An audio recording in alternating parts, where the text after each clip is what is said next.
తమ్ముడికి పడిపోతుంది మరణం చాలా బాధ కలిగించింది. ఇప్పుడు బాబు మోహన్ గారు కానీ కోటా గారు కానీ ఇద్దరు ఇప్పుడు యాదృచ్ఛికంగా వారు కూడా ఇక్కడ ఉండటం జరిగింది. అందరికీ కూడా ఒక కుటుంబ సభ్యుడు, నాకు ఇష్టమైన వ్యక్తి, ఏదైనా అభిప్రాయం చెప్పాలంటే నిర్మోహమాటంగా చెప్పగలిగే వ్యక్తి. ఆయన్ని చిత్ర పరిశ్రమ కోల్పోవడం చాలా చాలా లోటు, చాలా వెలితి ఉంది. ఇది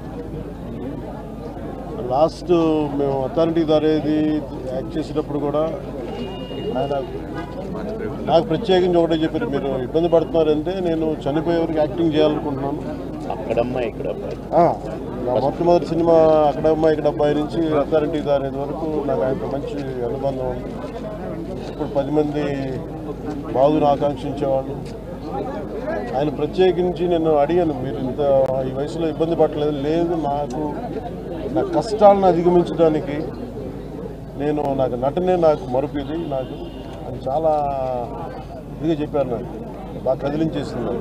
అలాంటి వ్యక్తి ఎంతమంది మరణి చెందిన నటులు ఉన్నా కానీ ఆయన విశిష్టమైన శైలి, గొప్ప నటులు.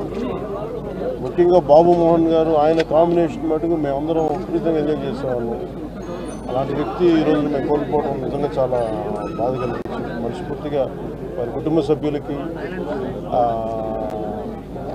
మనస్ఫూర్తిగా నా సానుభూతిని తెలియజేస్తూ వారి ఆత్మకి శాంతి చేకూర మనస్ఫూర్తిగా ఆకాంక్షిస్తూ మనస్ఫూర్తిగా ప్రార్థిస్తాను.